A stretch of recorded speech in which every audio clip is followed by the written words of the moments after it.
Hey everyone, so video 2 on our improving your everyday breathing exercises. We're going to talk about using your diaphragm. Okay, now there's a lot of information already out there on why you should be breathing through your diaphragm, and a lot of it is really misleading. I find that you see in a lot of yoga practices particularly, they talk about how you should only be breathing diaphragmatically. You should only be using the lower portion of your torso to inhale, and you should be avoiding inhaling through your upper chest because that's anxiety breathing, and that is bad. Unfortunately, that's not quite the case. Your lungs are built so that you use the entire thing. And if you only get good at breathing through your diaphragm, if you go to do heavy workouts where you need a lot of core stability, suddenly if you've weakened the muscles or just trained them not to be good at breathing through your upper chest, you're probably going to find it gets harder and harder to breathe the more you do workouts, and that's actually going to put you into a higher state of anxiety than if you were able to fill your lungs up entirely.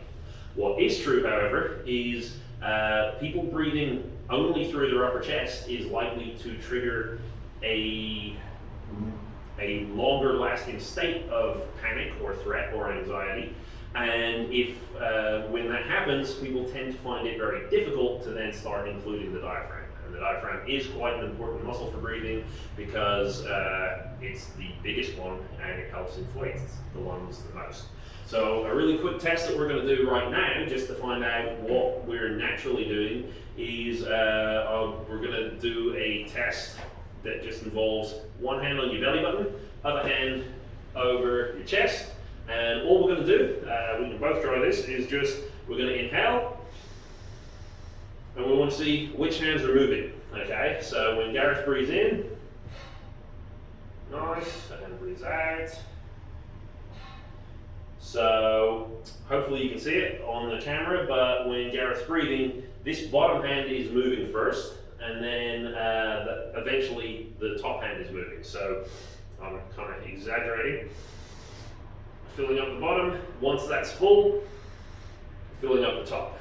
Okay, now if I ask Gareth to try and do it the other way around, so this time, Gareth, I want you to fill the top one first, and then see how much you can get from the bottom. Top's moving first. How does it feel on the bottom? Yeah? Fine, okay. But I do practice. He's practiced. What you're going to probably find when you're training this, if you fill up your chest first, it becomes really, really difficult to inflate anything in the bottom, okay? And you can literally use this as a practice of just saying, first of all, can you get your lower hand to move first? It doesn't have to go all the way out before the chest moves, but it does need to be the first one to move. And if you can get that going, then that's a pretty good sign that your diaphragm is involved in your breathing. If that wasn't the case, however, we can use a resistance band. Yeah, well, it used to be a magician, sorry. Okay, so I'm going to give the band to Gareth. What I'm going to ask you to do is you're just going to fasten it around your waist. Okay, so it's going to be below his ribs. He's going to loop it through, just pull it nice and tight, and you can either hold on to it or you can lock it in place. It's up to you. And all I'm going to ask him to do now is to breathe and try to make sort of 3D expansion of this band. So as he breathes in and out, he wants to feel stretch in every single part of the band, all the way around. And in this exercise, it doesn't really matter. He's going to inflate, he's going to fill up the chest, he's going to fill up the ribs. That's not what we're worrying about. We want to be doing full deep breaths and just making sure if that band is moving apart, then he has to be using his diaphragm in order to make that happen.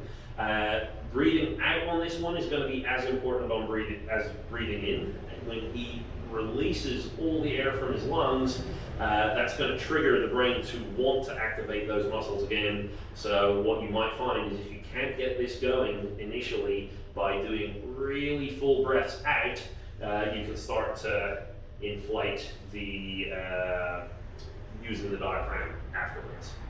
All right, so we'll give that one a rest. The final thing, if you cannot get this going at all, we can do an exercise called the diaphragm stretch. So we can take the band off, we can chuck it away, we can magic it away. All right, so for this exercise, Garrett's going to be lying down on the ground.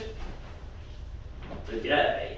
And as you can see, Garrett's done this before, so he knows the drill. He's going to bend his legs, tuck his legs up so feet are nice and close to the hips. To do this exercise, you want a posterior tilt of the pelvis. So that's rounding, so that you pretty much you imagine your whole back wants to be flat on the ground.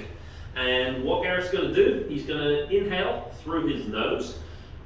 Once he's inhaled, he's going to lift both arms up over his head. He's then going to exhale very forcefully through his mouth, okay? So this microphone's pretty good. You're probably going to hear it on camera, and that is the kind of force that you want when you're doing this exercise so that the diaphragm gets fully engaged.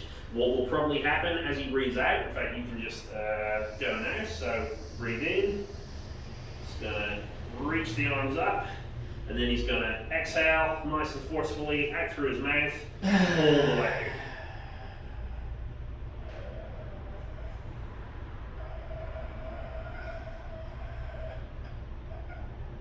Hopefully that's getting picked up on the camera. He's really got it's almost like a death rattle. Once he gets to the end, he sounds like he's gonna die.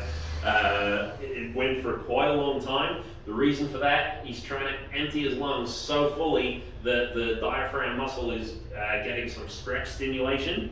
When you find this banded breathing exercise isn't working so well, a lot of the time it is just because your brain has got used to not feeling the diaphragm, and this is a really good way of just activating those stretch receptors so that you can feel what's going on. So those are your exercises. Try them out. If you can just involve your diaphragm a little bit more throughout your day, you'll probably find that you feel looser all around your chest, all around your core musculature, and that is pretty much only a good thing. Whew.